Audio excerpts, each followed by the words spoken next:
लड़की वालों से मैंने जहेज, पलंग, अलमारी, फ्रिज, कूलर, वॉशिंग मशीन, सिलाई मशीन, एक कार और 10 लाख रुपए कैश का मुतालबा किया है।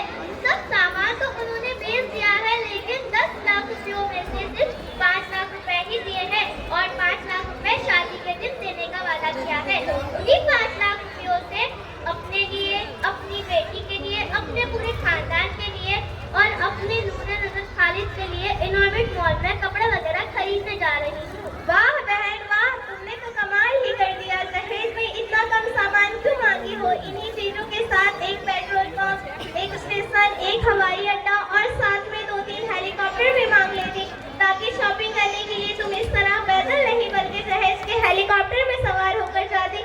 अच्छा एक बात बताओ, तुम्हें दहेज देते समय बिल्कुल शर्म नहीं आई? आखिर तुम्हारे पास भी एक नौजवान बेटी है। कल जब तुम उसकी शादी के लिए लड़का ढूंढोगी और लड़के वाले दहेज में इन्हीं चीजों का मुतालिबा करते, तो क्या तुम्हारी इतनी हैसियत है कि तुम अपनी बेटी के दहेज में ये चीजें दे सको? तुम चुप रहो अशमत, तुम तो मेरी माँ को इस तरह डांट रही हो जैसे उसने कोई बहुत बड़ा गुनाह कर लिया है।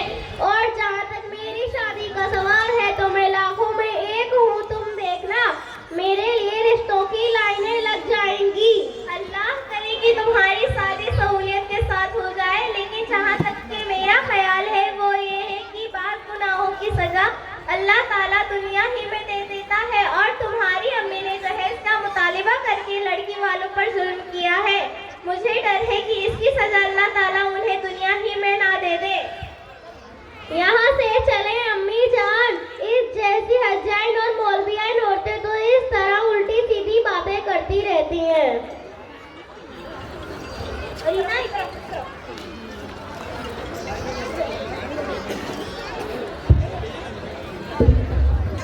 के नाम पर देते जाओ, अल्लाह के नाम पर देते जाओ।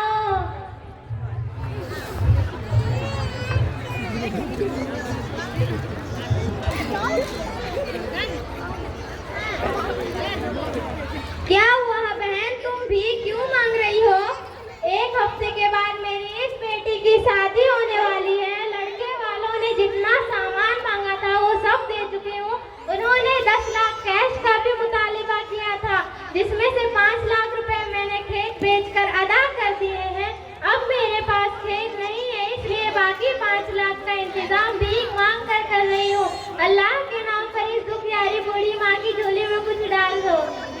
अल्लाह अकबर, अब ये जमाना भी आ गया कि माँ और बेटी दोनों भीख मांगकर दहेज के सामान की तैयारी कर रही हैं। आप मुझे अपनी समधिन का पता दीजिए, मैं अभी जाकर उस खूंखार और दहेज की लालची औरत का दिमाग दुरुस्त करती हूँ। खाला जान, उनका नाम उसनारा है और वो इसी मोहल्ले में रहती हैं, लेकिन आप जरा नर्म और धीमी आवाज में उनसे बात कीजिएगा। कहीं ऐसा ना हो कि आपकी बातें सुनकर वो तैश में आ जाए और मेरी शादी तोड़ दे, जिसके बाद मेरी इस बूढ़ी माँ को मेरी शादी की खातिर फिर से यहाँ वहाँ के चक्कर लगाना पड़े। तुम इसकी फिक्र मत करो बेटी, अगर उसने दहेज का सारा सामान वापस नहीं किया तो मैं अपने बेटे तारिक की शादी तुमसे करा दूंगी।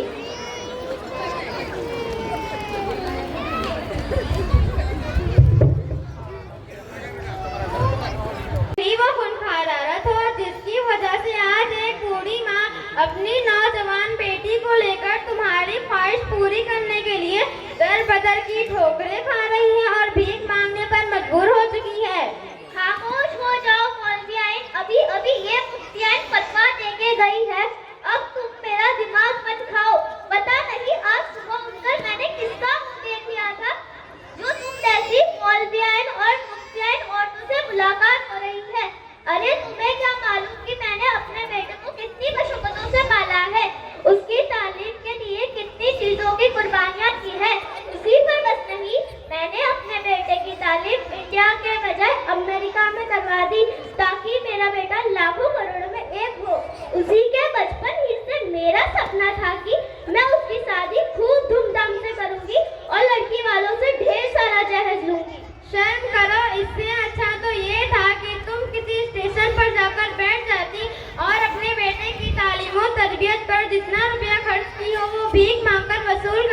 कहती, अरे शैतान सिफा तुमकार औरत, क्या तुम इस हकीकत से आगाह नहीं होगी? इसी जहेज की खातिर आज करोड़ों गरीब बच्चों की जिंदगियां अजीरन बन गई हैं। इसी जहेज की वजह से लाखों मासूम दोस्त फिजाओं के हाथ मेहंदी की रची जाने से महरूम है। इसी जहेज के खातिर शादी न होने की वजह से हर साल हजारों मासूम बच्चियां फांसी लगा लेती हैं और हजारों बच्चियां गैर मुस्लिमों से शादी कर लेती हैं। इसी जहेज के खातिर शादी न होने की वजह से लाखों लड़कियों को उसके वालिदैन पेट नहीं मार देते हैं।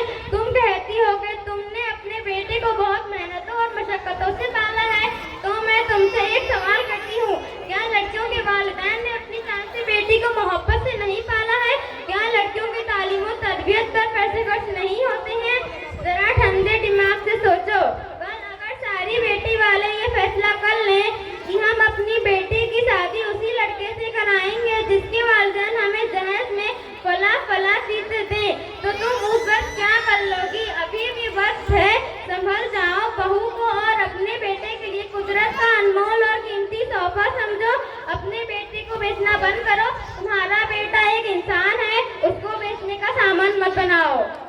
सुनो बहन, मैं भी तुमसे एक शायरी कहना चाहती हूँ। एक मीठी सी मुस्कान है बेटी कि एक मीठी सी मुस्कान है बेटी, ये सच है कि मेहमान है बेटी, उस घर की पहचान बनने चली, उस घर की पहचान बनने चली, जिस घर से अनजान है बेटी, जिस घर से अनजान है बेटी।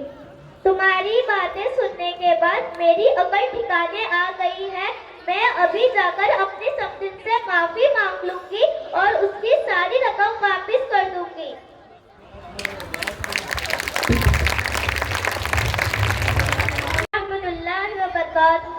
वालेकुम अस्सलाम रहमतुल्लाहि व बरकातहू। क्या हुआ समझी, सब खैरियत? जी हाँ, अल्हम्दुलिल्लाह। आइए बैठकर बातें करते हैं।